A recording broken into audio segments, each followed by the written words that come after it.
This podcast is brought to you by our partners at 8 Star Energy.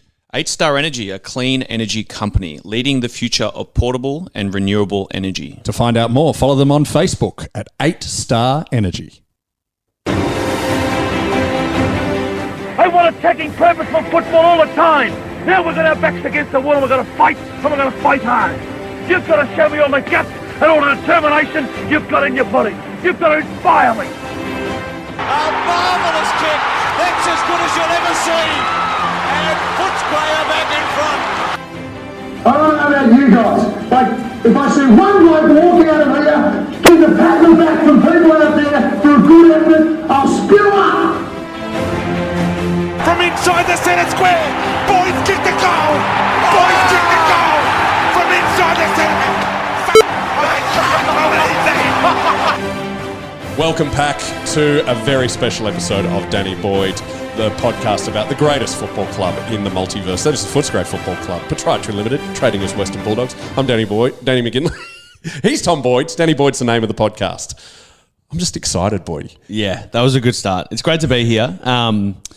Very excited, we were thinking through some concepts in terms of what we could do a little bit differently, and I think to do what we're going to do today, it's going to be good. It's nice looking back to some of the best moments in my life and the club's history. So here we are. We're going to be watching the video of your daughter's birth, and it's going to be great. No, well, for those who don't follow us on socials, today's episode, we will be rewatching the last quarter of the 2016 first preliminary final. And just giving our thoughts. So ideally what we want from you is for you to maximise the experience is to be watching along at home. We will put the links to what we're watching in the show notes. It's on YouTube. It is on YouTube. We didn't put it there. I'm sure the AFL probably aren't happy with that, but you can also watch it on KO. It is on KO.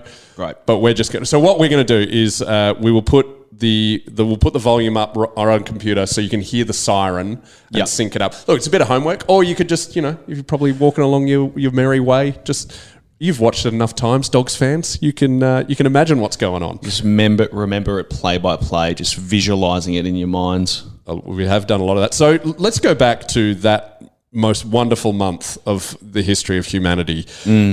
Beating Hawthorn. Yes. Remember, no one expected us to do that, but...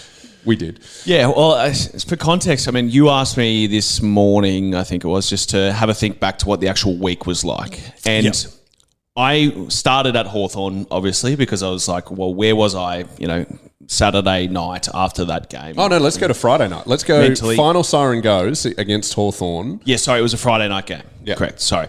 So I was thinking through, and I knew that you would say something like that, like no one thought we were going to win. And I just remember not ever thinking, maybe naively, that we were going to lose. It was very strange. Right. It was just, and I think this is something I've tried to really reiterate to people over the years. Like, I never thought we were going to lose a single final after West Coast. Just at no point. I don't know why.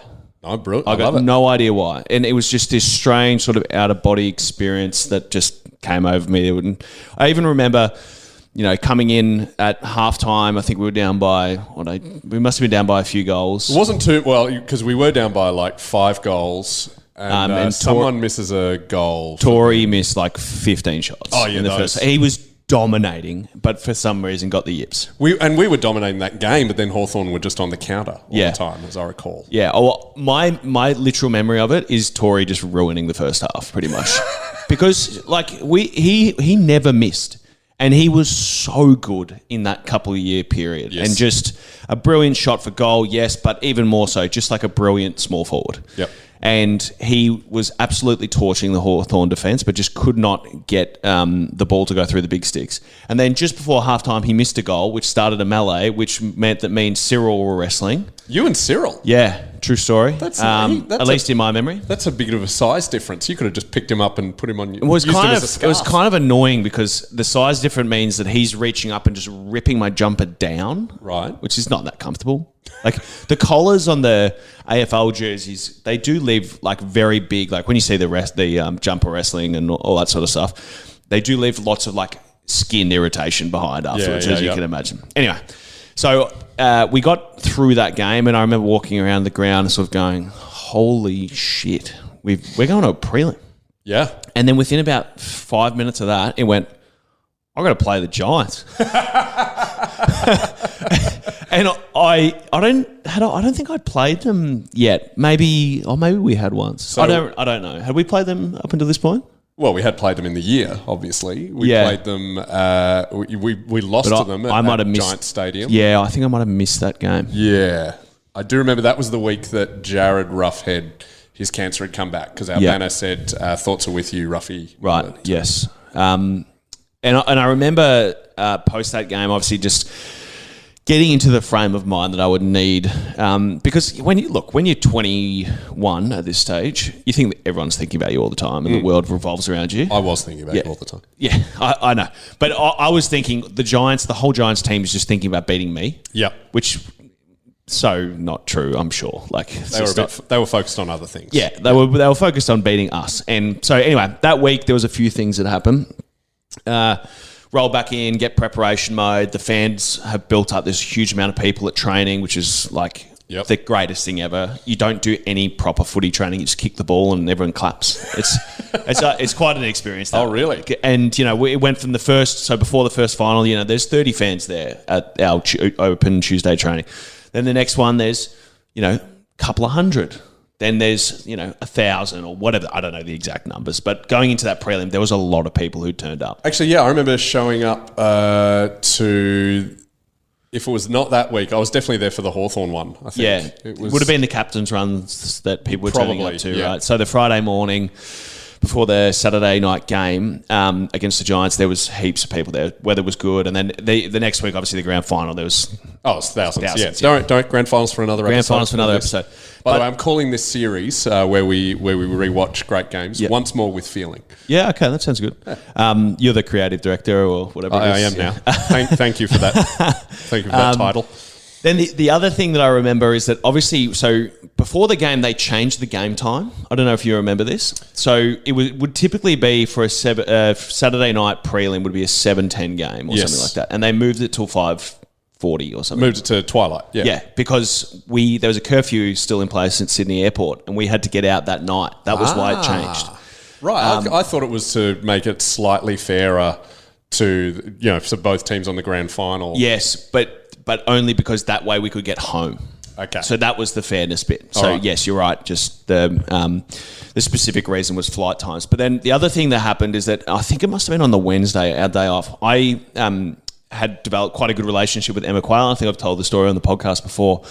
Emma Quayle, who was at the Age, lovely journalist. Worked really closely with me through the draft and was one of the journalists who didn't just become my biggest critic after I got drafted. So greatly appreciated that. And anyway, so I sat down with her at my favourite coffee shop in Albert Park at the time, chatted through all of the things that had happened that year, how we gotten to the point. It's quite an extensive article. You can find it. It's out there. And there was a lot of conversation about, like, have you dealt with the scrutiny? And then there was questions about Zane and I's altercation. Oh, yeah. And just, there was all these questions. Yep. And the one thing that I put at the end of this must have been like a half-page feature. Like it must have been a big article. I've read it again today. Was little did people know, obviously, Tom has been dealing with a shoulder issue all year and he's going to need a reconstruction. Oh, no. And everyone knew this. I missed 6 weeks with a shoulder issue. I'd had it taped all year. Like it literally said shoulder. But it brought it straight back to the front of attention. So as the game started, two things came to mind. Was one that, to backtrack, on the Thursday coming to main training day, and Stephen King and Joel Corey are sitting there on the exercise bikes at the entrance and go, what did you do that for? And I'm like, what are you talking about? Being 21, naive, thinking everyone's friendly. Mate, they are going to smash you because of your shoulder and they're going to target it. And of course, Mummy did that until he got tired.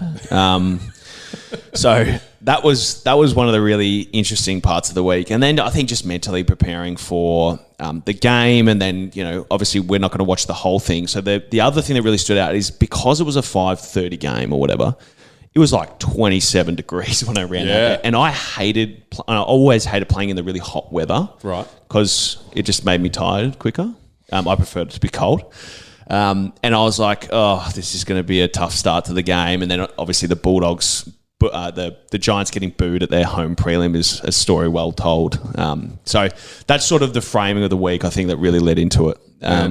Well, what we did is we opened up to our Patreons. They could ask questions about the game, which I'll get to as they become applicable. There are a couple of pre-match things that people wanted to know.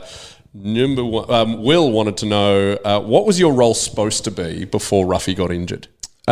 Similar to what it had been all year. So my role was, it was split between ruck and forward, obviously. Mm-hmm. We had goal kickers in the forward line that weren't, so I didn't need to kick all the goals, which is nice. But I basically floated between 40% in the ruck and 30% in the ruck, depending on the day. And to be honest, I like playing forward more. So I tended to push that way, and Ruffy tended to try and pull me up towards 50% a bit more, and obviously fit in time off the ground there. So that was the specific role that I was given, same as I had been for the previous whatever amount of weeks. Who was your direct opponent when you first got? Because you started in the forward line. I think it was Phil Davis. Did you? And because Ruffy went to shake Shane Mumford's hand and Mumford smashed his hand away. Did Phil do anything like that? Yeah, he was very hands-on to start the game, but right. Phil always is like that, and he's a sort of miserly defender. But yeah, it was daunting, like really daunting going out against your old teammates. Been at the club for 2 years. They're the sort of hot prospect, clearly favourites for that game. Yes. I think. It was intimidating. The Swans in an upset. Yep. And pumped them too, right? Yeah, really. Smashed them at the ANZ Stadium, I think. See, we only think about the Bulldogs. We forget there are some ripping games in that final series. Oh, yeah. Geelong Hawthorn after the siren, was it Isaac Smith who missed? Yep. And then the first quarters that Sydney have against Geelong in the prelim, and I think it's North Melbourne in the semi, where they're just 10-goal opening quarters. Yeah, unstoppable. Yeah, I don't know. It was funny. I don't remember a lot of that period of time. I mean, it's very difficult to it was such a rush, right? Yeah. But trying to remember, I'm pretty sure I would have watched the other games at that stage. You would have, yeah. Because we would have wanted to know exactly what was going on and who'd won and who'd lost. But it wasn't typical for me to watch much footy except probably in that period. Yeah. And when you ran out and saw my banner, what did you think? Yeah, I don't know if I used to read the banners or not. I can't remember half of my career. I don't know. Hopefully I don't have CTE or anything, but I just I can't remember what I did or why I did. I just remember not being one of those guys who had all the superstitions, and I used to just run out and just go and try and get your a job kick. done. Yeah, we'll try to. I'll pretend to be upset, but no, you had things. The booing really stood out. Yeah, but it was almost it wasn't a shock. It was that it happened. It was just completely different to what I expected a prelim to be. Yeah. And you also feel this is no offence to the Giants fans by any stretch of the imagination. I don't think many are going to listen to this. I actually met a couple of weeks ago. It was a very strange experience. But it didn't feel like where a prelim should be played, if that makes sense. I think of prelims, I think of the MCG first and foremost. Absolutely. I think of the SCG, I think of Subiaco. Not really the gap. I was probably a bit young to remember the Brisbane Lions three-peat in terms of but specific. These big cauldron stadiums, and that is a small. That's only 25,000. Yeah, I guess, and open-ended, like a prelim at even at GMHBA or Cardinia Park or whatever it's called.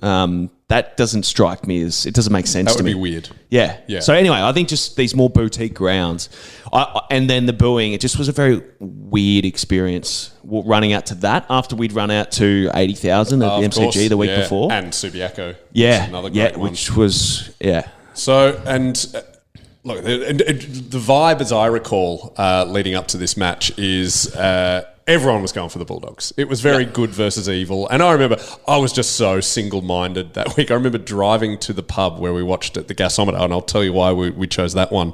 And just literally driving there with my wife and my then 2-year-old son and just seeing all the people in the traffic just going, what are these people doing? Yeah. How can anyone be doing anything but going to watch this game? Yeah. I couldn't even fathom that people were not going to watch this. Anyway, so the reason we chose the Gasometer, I used to drink a lot at the Rose Hotel in Fitzroy, great pub. Still whenever I can. But there was one that year when we played Sydney early in the year. I might have told this story on the pod, but for new listeners, we were being beaten at halftime. So me and my mate Shane said, let's go to a different pub, see if it changes luck. Yep. And we went back and JJ kicks the goal to win it, with seconds to go. So that became a good luck pub. Yes. And I said, we can never come back here until we need it. Yeah. And my wife was due to give birth a week after it, so I couldn't go to Sydney for it. Yep. So I used the gasometer. And the luck came in. All right, let's get we're just going to watch now. If you look at your episode notes, we're just looking at the official AFL highlights. We're just going to watch the first 3 quarters.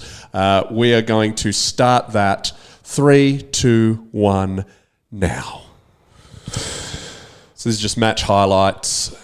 The game begins. The game begins with Ruffy winning a tap out and Bont getting a kick into full forward, which Boydy does not collect. No. That sounds about right. But thankfully, that's not in these highlights. So we go. Remember Clay Smith plays. The game of a lifetime, doesn't it? Yeah. So forgive us while we go quiet here. It's just because we get caught into the match. So I just got ignored from what I could tell. Oh, you did? Yes. Yeah, there I am. There's Clay. Clay Smith with the opening goal, which is 5 minutes into the game. Yeah. It was so... Well, I remember it being just absolutely frenetic. It was bedlam. Just insanity around the ball. So... Ruffy must still be out there. So this would be my first change into the ruck. So Ruffy's still out there with me, yeah. And now look at this. Tory Dixon drops the mark. Stands up and kicks it with 3 giants around him. And then straight into heater. Yeah, now, okay, there was a question. That's the Woody mark, yeah. This is with a busted ankle too. And for Woody, it almost helped him, I think, because he couldn't jump as high, so he had to do a bit more of like the hang. Because he would have jumped over him with full... we've got ads coming. We're getting ads now. It's a 15-second ad. 5-second you've got one, that. 3. All right, we're going to skip through it. This is going to ruin everyone's timing of it. But, second quarter. Hey, Shannon wanted to know, Heath Shaw losing his cool definitely gave us a leg up. How did that come about? Did we just simply break the GWS backline for a period, or did someone get into his head? Well, in that first clip, when Tory kicks that goal, Libba just sprints from like 100 metres away to smash him. So the weird thing is that Heater's antics, they were, when they were under control, they're actually really useful, almost. Yep. But then it became such a drama, and I remember like he would get like one-on-one. I remember Phil's job almost looked like, so Ruffy's just hurt his eye here. Here we go. So 2 minutes into the second quarter. There's the ball to the face. Wow. I didn't know that. I couldn't even remember that's how it happened. Yeah, well, one of the other questions. And there goes Callan. That's a massive moment. And then 2 minutes later, Callum Ward gets kicked in the face. Knee in the face. Absolutely flush. It was one of the most horrific things to look at. Were you close by for this? Oh. Zane Cordy just, like, right in the temple. Just absolutely horrific. Not something we would wish upon anyone. But in all earnest, like, definitely changed the quality, like the context of the game. Well, what was going on in your head when Ruffy got injured and suddenly you were... I didn't know what had happened. That's from Jay. I honestly didn't know what had happened until quarter time, and then I basically it happened after quarter time. I still didn't know how bad Ruffy was hurt here then. So we're at 15-minute mark of the second, So I've gone into the ruck, and the message was probably Ruffy saw you got to stay out here, or something like that. Yep. And that's not uncommon. I've done that before. I actually did it in the last game of the season against Freo, where I rucked basically the whole game against Sandy with a busted ankle. Look at that. GWS were unstoppable. They were like a squadron of Spitfires. Yeah. And from memory, it was just neck and neck, goal for goal, over and over again. Both in the first and second quarter, we get goals. Clay Smith gets goals in the dying seconds. Yep. And they're so important psychologically. I mean, so crushing when it goes the other way. Yes. You know what I mean? Like when you just can't get things to happen late in quarters, and then they kick a goal and you're like, oh God. Actually, yeah. So this is the third quarter now we're into, and GWS start dominating. Yep.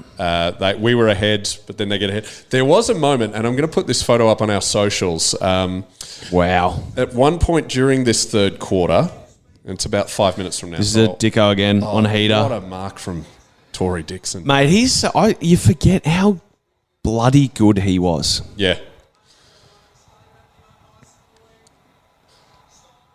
But we were always so for most of the game, we were just sort of that goal ahead, but just never quite break them. Yep. And then they get ahead in this third quarter. And it's about to happen. There's a moment where you are being surrounded by this one. Patton, this Cameron. One. This is it here. Yeah. Now, the question is from Jared, which of these grins was the most satisfying to wipe off? Well, I don't know. I mean, Jez actually had quite a good line when I left. What was that? Which was we traded a city slicker for a pig shooter. Because for Griffin, which, by the way, Jez, I grew up in the suburbs, not bloody the ivory tower of the city.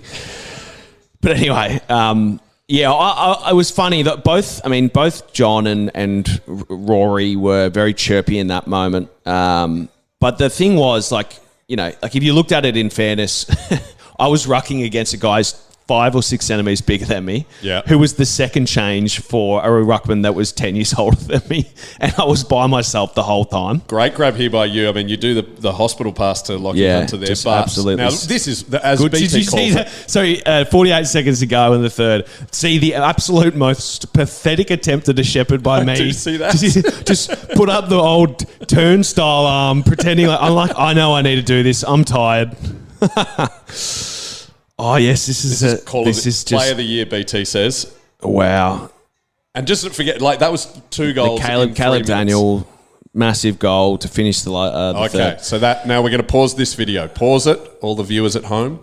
We're now going to go to the second link. The second link, the full match. Now we want to go. We are starting this at 1 hour, 36 minutes and 12 seconds.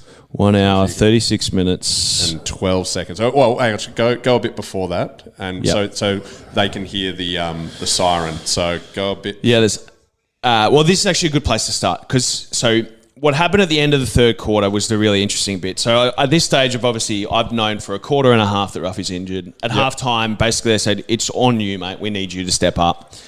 Now, is this from Bevo or is this from... it would have been from Kingy, I think, at this stage. Okay. But then 3/4 time, Bevo comes up to me and he says the words, can you do it for us? Can you do it? Can you make it? And just in case anyone... We haven't pressed play yet on the last one. We're just... So there's 24 seconds to go in the third quarter. We're just chatting through the final bits. We'll tell you when to press play. 3/4 time, how the vibe must have been... Because we got the last few goals. There's 1 point in it. We're 1 point down... But the momentum has gone our way after it. We very easily could have dropped our heads. Yeah. And I think the mental exhaustion that happens in footy when you can't break the other side. Like both teams here are feeling it, right? Yes. Both teams are going, we wish we'd gotten that extra goal and put us 15 points up instead of 9. Or whatever the moment is they're thinking about. And Bevo here is doing the calculus on the board with 6 seconds to go in the third quarter, just trying to work out what the hell we're going to do for the last. God, and the ruck contest looks so different because we're doing third man up. I mean, that was you and Libba going together there.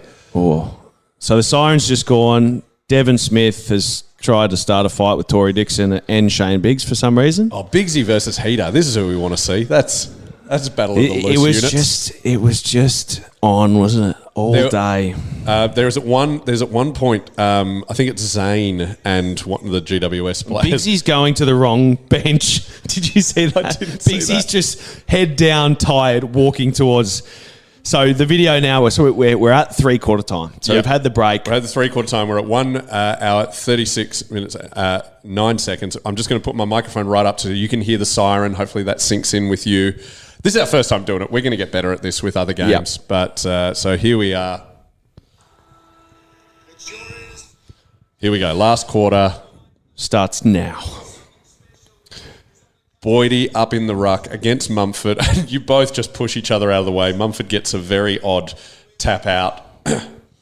Is that Dylan Shield? Yep. He gets still frantic. No one can get clean possession until Stringer gives it to McRae. And Zane drops Zane drops the easiest of marks. He wouldn't have been able to kick it from there anyway. He only could kick it about 40 metres, old Zane. Well, he kicked from a harder goal the next week. Oh, spoilers. Also, not further out though. That's true. So this is one of the great stories too of this game, right? This is Fletcher's comeuppance. This is the reason, like his performance in this game on Jez really was what got him a game in the grand final. He was, yeah, he did some pretty magical things. And Jez, I think Jez maybe had 4 or 5 touches for the game. Really? Is it that bad? You'll have to fact check me on the actual game, but I'm pretty sure. I don't think Jez kicked a goal from memory. I think Patton played okay. He kicked a few. And Rory Lobb kicked one or two. Patton kicks a couple of magical ones in the third quarter. Yep. And Heath Shaw kicks one from 70 out. That One you're of just the not best expecting. players in the league for the last 7 years is Nick Haynes. It was unbelievable. Yeah. It's such a pain. So Lobb's just taking the mark. I can't remember if he kicks this or not. He's a funny looking bloke, isn't he? He's so long. Yeah, he is. And he's... I mean, obviously, playing for the opposition where... Left and he's foot just start. got the That's a goal. good finish. So first goal goes to GWS. At this point, pretty much at the gasometer. By the way, I remember there was myself... It was absolutely packed, but of the proper Bulldogs fans, I think there was only about 4 of us, and we were spread out. Yeah. Because it was so packed. I had so many friends come and watch it just to sort of, watch the match and get behind it. And because they were neutral, there was still a lot of banter. But I'm pretty sure from this point, I'm incapable of speaking. Yeah, right. A lot of people asking questions. Oh, mate, who do you reckon they should put on? I'm like, no, just shaking my head. Don't talk to me. So Jez had 5 touches and a point. Wow. In this game. Great work, Fletch. And he was and is a superstar. Yeah. Boydy v Mumford. Boydy just pushes him out of the way, gives away the free. Got the timing wrong. Why did they bring it back? That's the real question. That actually could have been bad. Yeah, could have been real bad. Yeah, See, now I've had to go from the centre of the ground. I remember this was always a thing. If you're the ruck, or if you're if you're a forward, you always need to come up and take the mark. Like this is back before the protected area rule came in. So if something happened up the field, the forward was expected to get to the mark and push that guy back into defence. Yeah. So for this contest, I'm in at fullback, basically. Right. After that makes the sense, mummy using thing. your height. Yeah. So, but you've had to sprint. Yeah, So you're pretty already much. tired. Anyway, Toby Green's taken begrudgingly, I'll admit, it's a fantastic mark. Does he kick this? I'm pretty sure he does. I feel like he misses this one. Okay. Because I don't remember getting 2 goals down the last.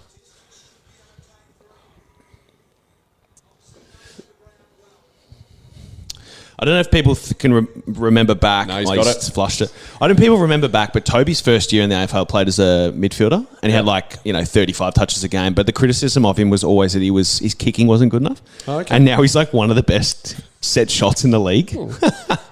So he listens to some criticism.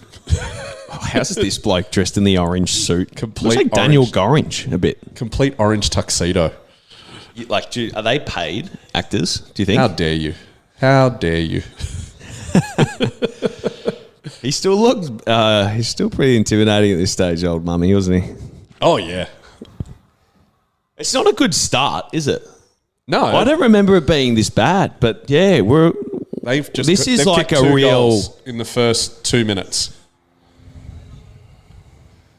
The Giants fans would be getting in the ears of the Bulldogs. The Bulldogs fans would be panicking at this point.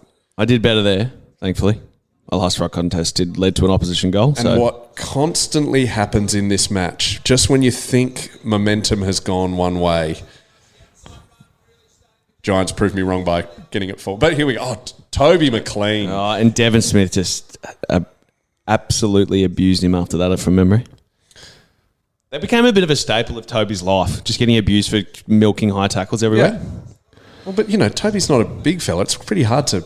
Like, if you were getting too high free kicks, then, yeah, it's probably dropping the knees a bit. But Toby's only little. I'm just so certain Toby was freaking out because he stuffed up a kick in the most dangerous part of the ground, and then the ball just somehow came straight back to him. Oh, Toby. Oh. I was so panicky. I even was like... I didn't celebrate that goal until the goal umpire gave it. Yeah. The 2 fingers. It's actually nerve-wracking watching it. I don't know if I've watched this game. Oh, mate. Maybe, I might have once. Maybe. By the way, at this point, Caleb Daniels scored 2 goals, and the rest is just Clay Smith and Tory Dixon. Yeah. Which is very un-Bulldogsy. Normally we were spread. big spread of goal kickers. We didn't have that much of a spread in the granny, did we? Because Dicko, me, and Pico kicked 3 each. That's right, yeah. Toby got 1, Stringer got 1. JJ had 1. Give us a Taken free. away. All right, let's see how Boydy goes here. I always liked the ball ups gave me a bit more room to move.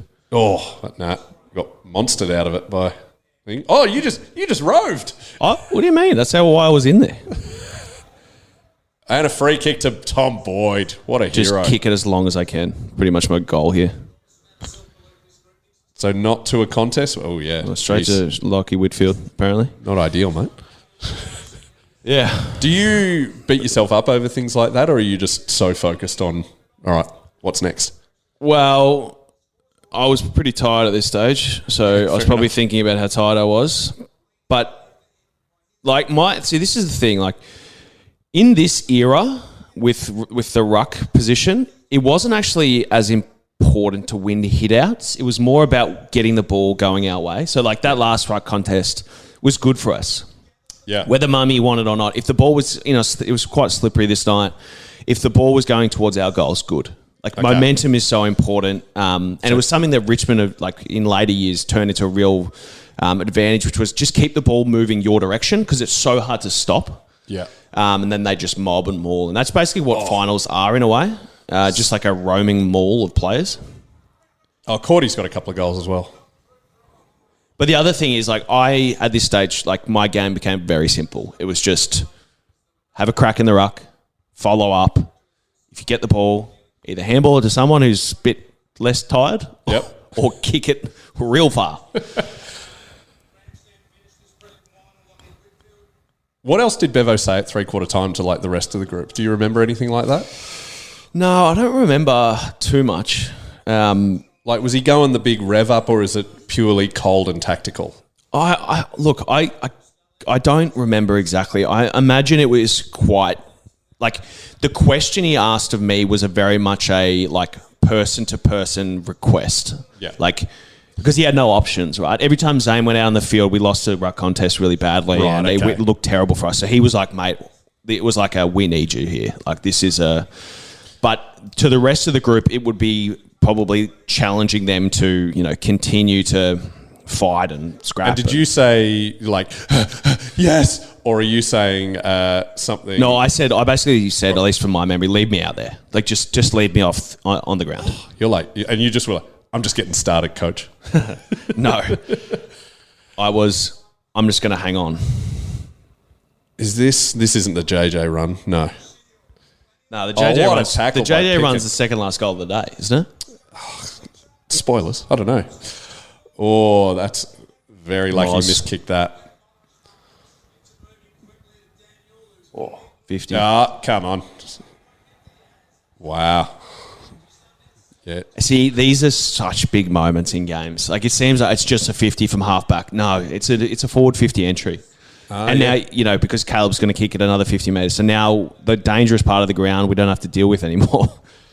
For a matter of seconds. Yeah, exactly. Which is a huge relief.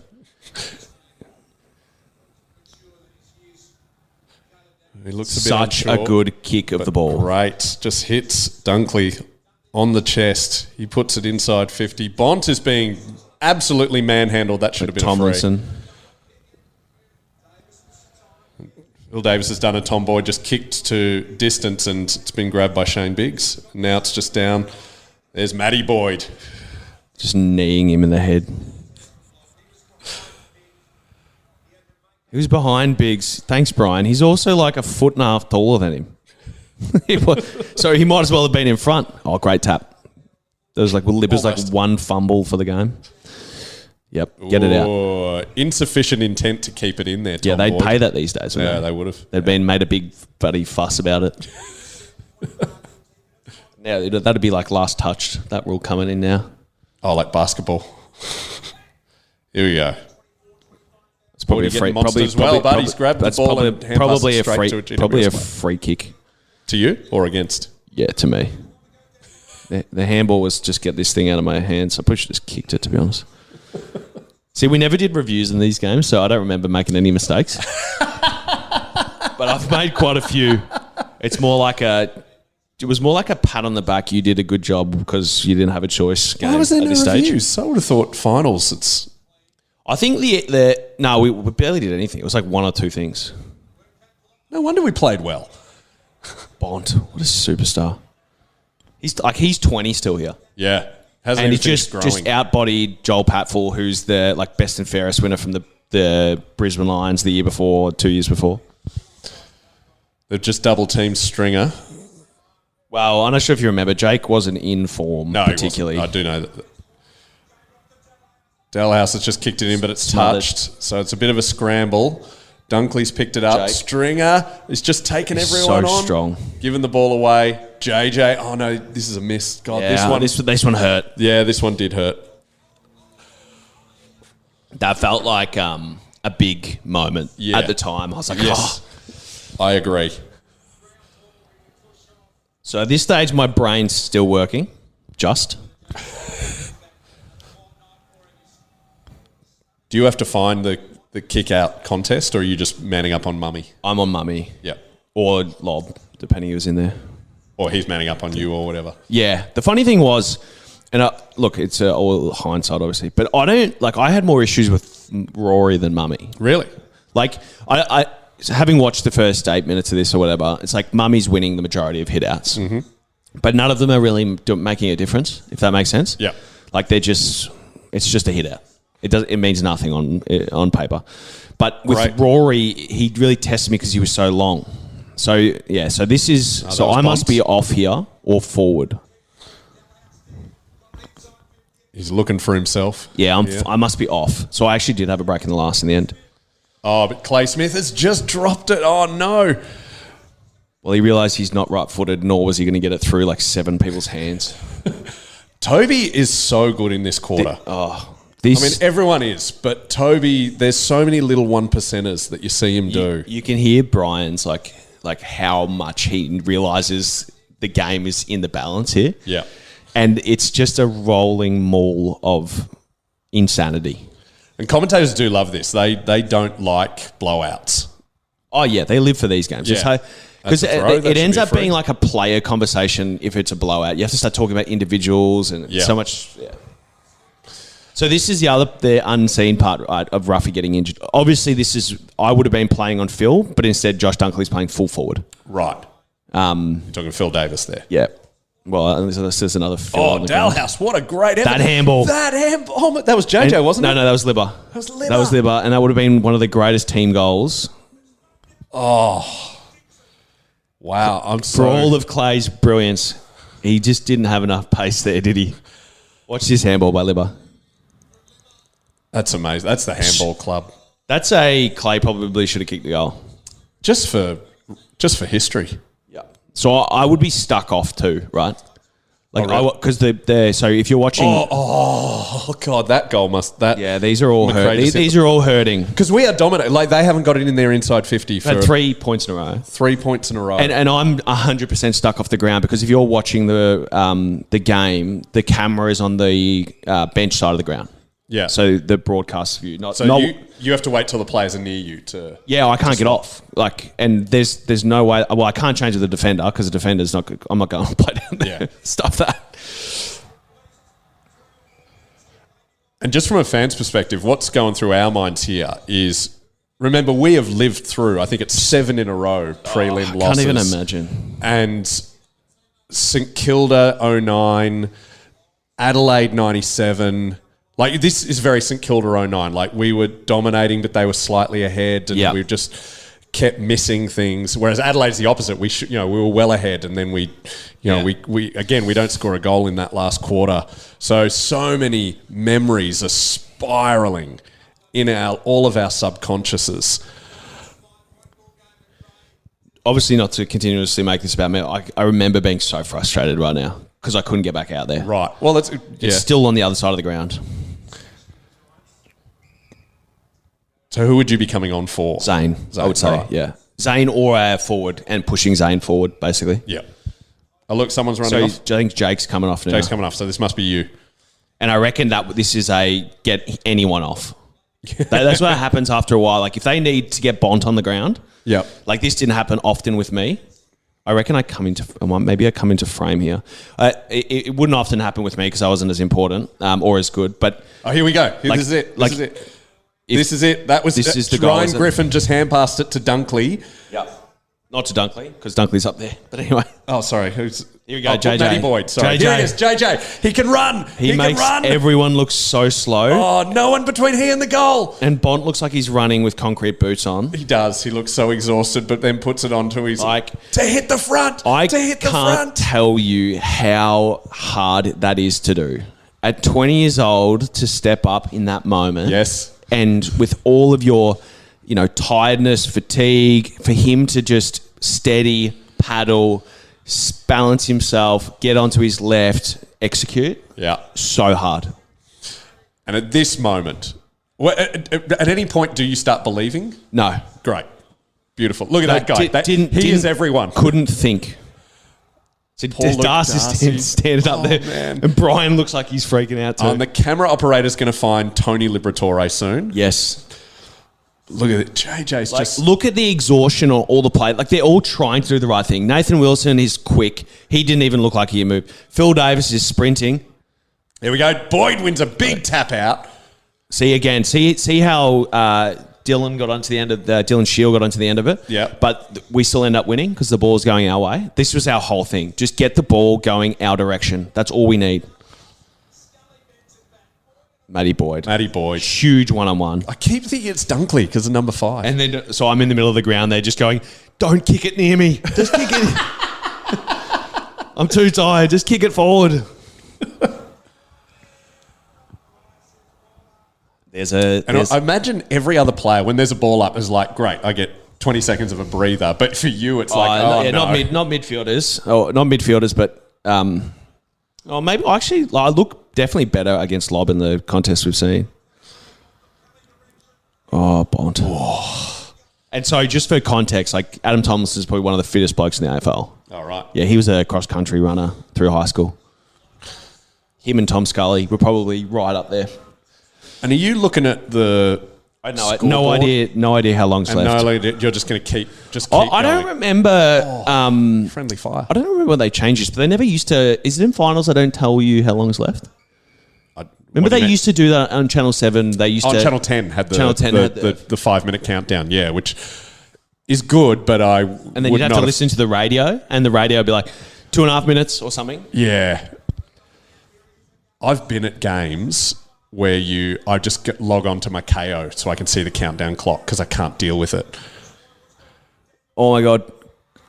Zane, what a goal. So this is the chaos of a prelim, right? So Clay has a snap that he shouldn't have, really. He just get the ball towards the goal. Yep. Then Caleb tries to get one that he probably shouldn't have, and then Zane ends up it lands in his lap, and this is just what we spoke about in terms of the way we beat teams was just overwhelm them with time in forward half, inside 50s. Just make your defenders so bloody tired that they make mistakes. And eventually, whether we kick, 10 goals, 20, which was pretty common for us back then, but it was just get the ball in there and let's keep it in there. So is that the railway? Where is that? No, that's the Wharf Hotel, which is now closed down. Right. Oh, yes, because of the safety issues. There's Tony Liberatore. And he's just freaking out. There's Rory. Oh, do you know what also is really annoying as a fan in this? Your phone, you're getting texts from every other person. Yeah. Your phone is just running hot and the vibration is just, everything's annoying at this point. There's the other fittest bloke in the AFL, Lockie Whitfield. Oh, massive contest by Woody. Huge. Patton. So how many? I'll just check, but he had a good game, John, didn't he? Yeah. They had Jonathan Patton and Jeremy Cameron. And so Patton kicked 4 goals, 1. Out of 10 goals. Sorry, out of 12 goals. They were just so unstoppable. This was so frustrating. We just gotten on a run. If we'd kicked the next goal there, it would have been all over. Yeah. And it's... there's Leon Al McConnell next to him. So many momentum-breaking moments. It's funny how, God, he played a bloody good game. So if Fletcher had been matched up on pattern, he might not have fared so well. I don't know who was playing on him. Maybe it was Moz for the majority of it. I mean, we played team defence predominantly back here, so it was really like horses. Anyone could help, but Yeah. Whoever's closest, sort of thing. That's a big goal, isn't it? Oh, huge. So now I'm up against Mummy again. So we got 3 in a row. Then they get... Oh. Here's Pickin. What, mate? Look at this gut running. That's the spot to put it, I guess. Oh, thank God he But didn't grab that. Like, again, Dunks at full forward. We Yeah, played a whole of course. game with a midfielder at full forward. Because, like, Stringer's not a key forward at all. Like, Dunks is probably a better key forward than He's Jake. a goal sneak, yeah. Yeah, Jake's he's just like, in his own category. Yeah, he's a man of mayhem. What are you going to do, Boydy? Oh, Bont tries to do a glorious soccer. It's probably holding on Clay. I agree. Libber. Good strength. There's a passage up here. This might be the passage I'm thinking of, which is just, no, it's not this one. Yeah, Bont. but this isn't a goal. No, just absolute carnage for about a minute straight out on that flank closest to us. Oh, was that Or a Zane, throw? that was definitely a throw. They ended up getting them back anyway. Dunks. This is not good. We're going backwards. JJ's JJ's just having a shot. God. And that's another one that he should have... Like, if that... It would have been such a demoralising goal against them. And all these things... I'm just hearing in my head... Yeah. 2009. Again. 1997, not again. Oh, that's the moment. That's the moment where... the moment I remember Caniglio Dropping the mark. dropping the mark because I was really close to it. There so you are. I couldn't You're get going in. there. And he drops it and, like, they were open. really? Yeah.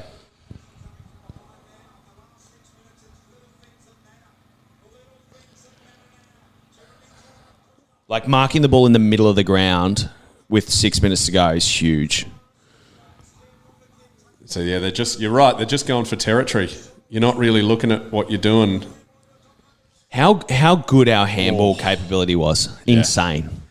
And then they try to, like, clamp down on the rules, like saying we were throwing, and then it didn't matter. Like, everyone just did it anyway. There was a game where we were doing a lot of hand slapping.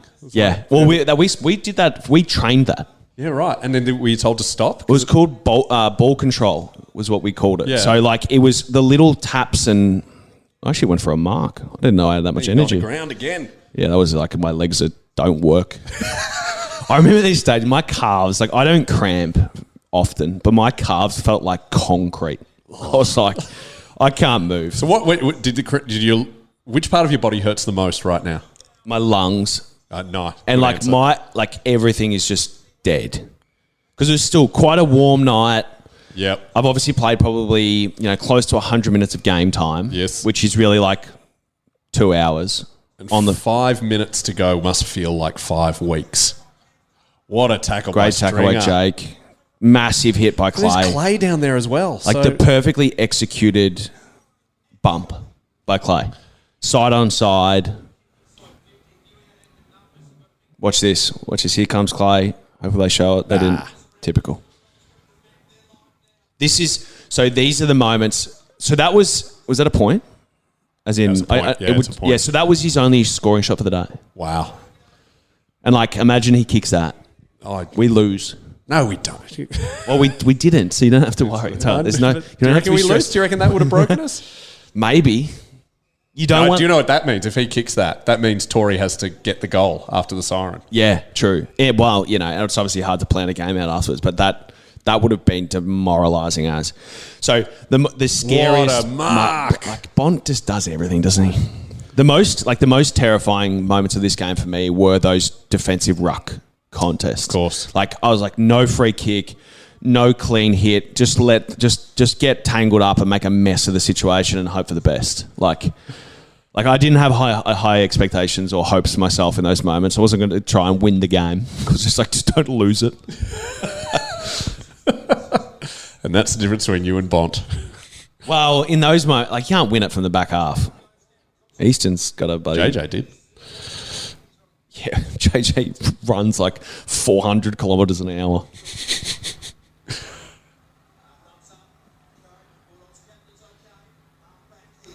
I think I won that. Did You did win that. Wow. Sadly, it's Dow gone to... ran into straight. Oh, I don't know how Stringer missed the tackle there. Not his. Not his forte. Oh, that's almost a mark too, isn't it? Toby should have handballed probably. Oh, and really should have kicked that. That was one of the least pressured Left shots. shots. Yeah. A tie. A tie with 3 minutes 50. I always think ties where the actual scoreline is the exact same is so much more significant. Oh, do you know that's linguistically the difference between a draw and a tie? Oh, really? A tie is the exact same score. Okay, and so a draw is... a tie feels way more like, I don't know. In this memory of this game, this felt like a tie. Yes. Not like, Yes. one team had missed 6 chances Yep. and they'd had the same score sort of thing. Look at Tony. Imagine of how he's feeling. Oh, I was feeling it. For all your Smother. physical pain. Smother by... Was that Toby? I think it might have been Clay, Bigsy. There's a 4 on his back, I think. It's Bailey Williams. Oh, here we go. Yes, Jacko. Libba has spotted Jack. Now, I thought they wouldn't pay that. I'm so happy they did. I must say, it wasn't my most confident moment. Great. We had a question about that. Did you think he would get it? That was from Mick. I was really hoping it was going to be 50, to be honest. Like, Jacko is amazing at everything. This is actually the most important kick in the history of our football club. Yeah. Well, to date. To date, yeah, As this in, point. like, if we're in 2016 with 3 minutes 10 to go, Yes. yeah. Yep, I agree. God, So this is the last... I can't watch. Is this the last goal of the day? I think so, yeah. Yeah. it Dan, is. like, you can look at... That's not like he's nailed it, but it's not a convincing kick. It didn't go through... It didn't hit the bloody fence or anything. Yeah, it was. Well, but it wasn't a mongrel. No, but or it just anything. that classic Jacko, like... So was Bevo smashed that phone? Is that why? Someone smashed it. I don't think Bevo did. This Libba, Jack. I don't know how Jacko got out, but well done. Like, and Jacko spent no time. Like, he hated spending time forward. So, Oh, really? He wouldn't have spent because he's just a ball magnet. fingers crossed and everything. 2 minutes 52. I think now, as I recall... I'm dead here. Like, dead. So am I. I'm dead on the inside. I think Toby does some really magical things in the next few seconds. Dalhouse was great as Heater. well. Oh, look it at it. freaked me out. Oh, Devon. Oh, he and I missed remember it this by 2 inches. and you know what I remember at this point? I went, oh no, 5 points. Oh no. Yeah. Oh, There's no. so much more safety in 6. You could just see, it would just be so Bulldogs prelim to lose by 1 point with a kick after the siren. Now, watch Toby Libba, here. Watch Libba. Yeah. Like, little push, smother, wrestle. God, Libba could have won a fight against 3 Conor McGregors at this point.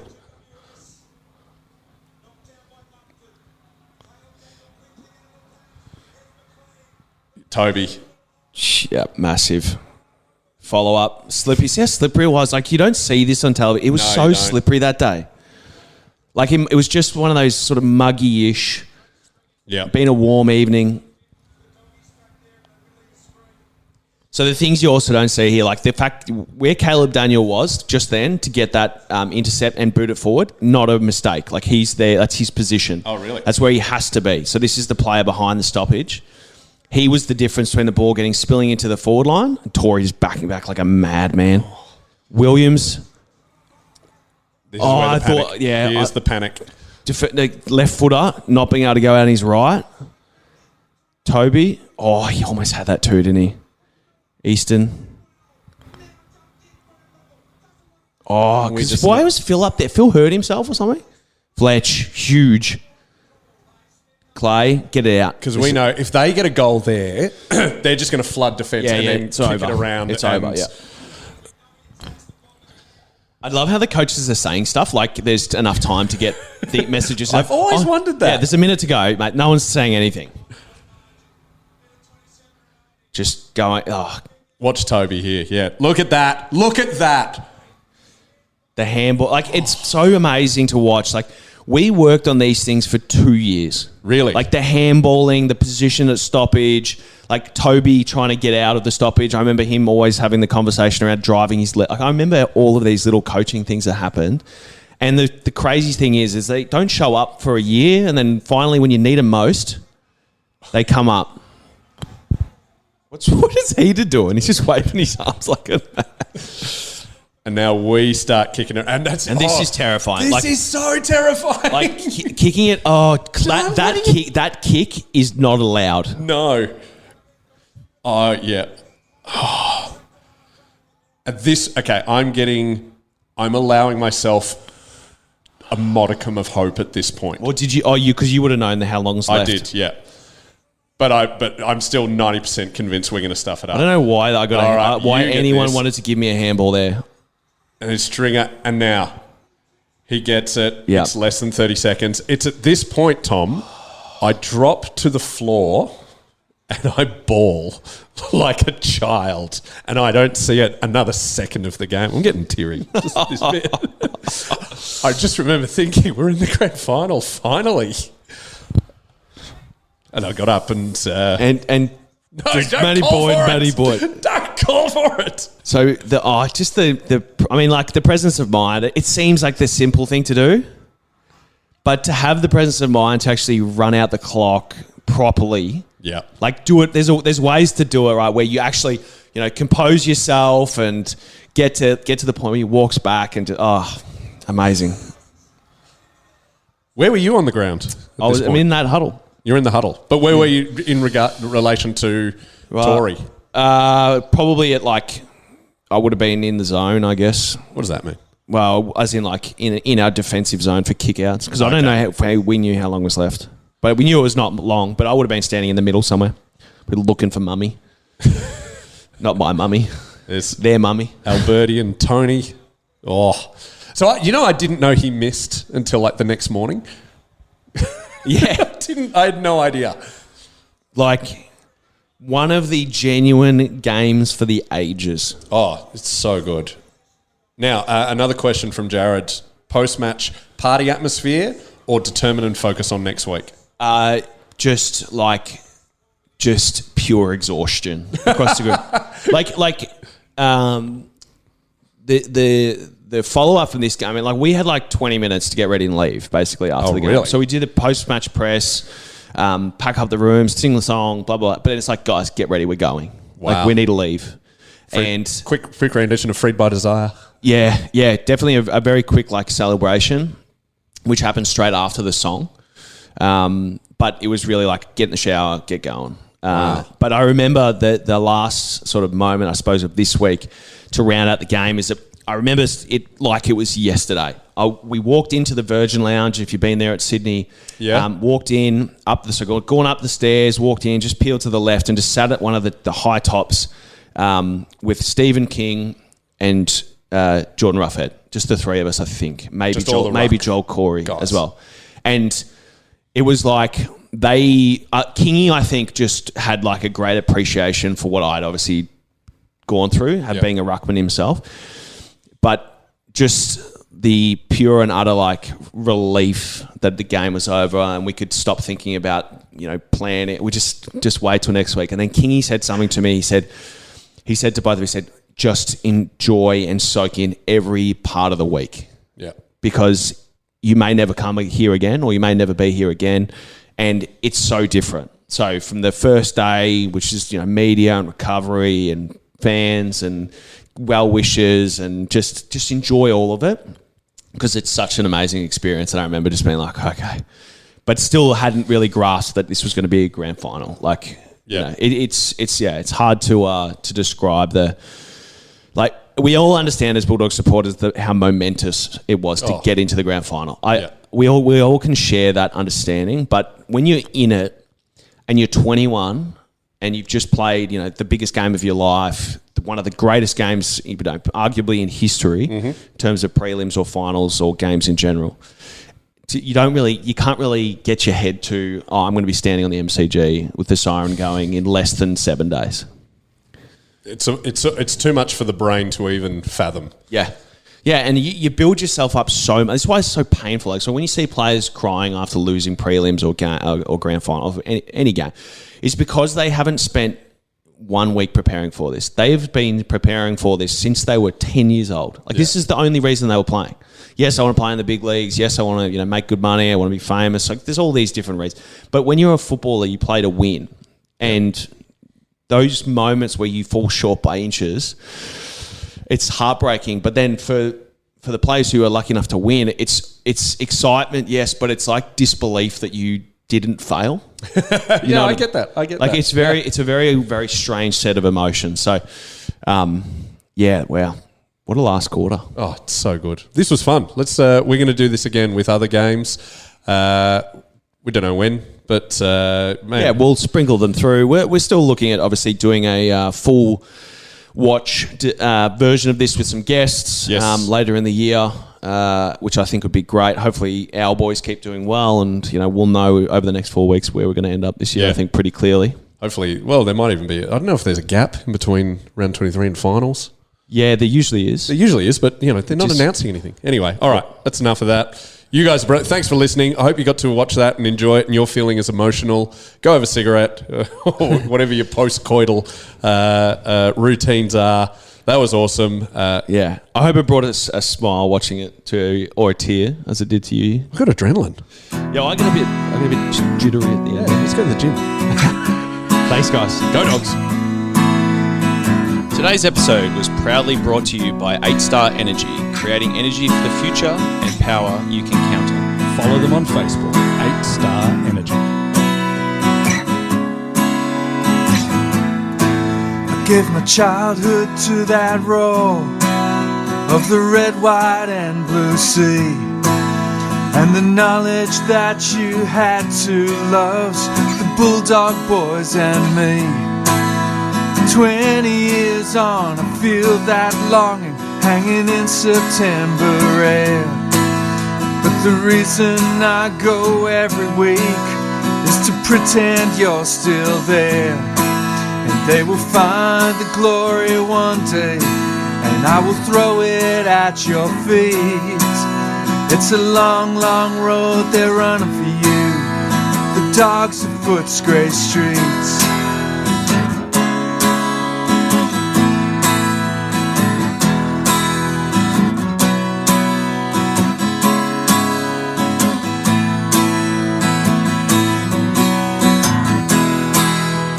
Long, long road they're running for you, the dogs of Footscray streets.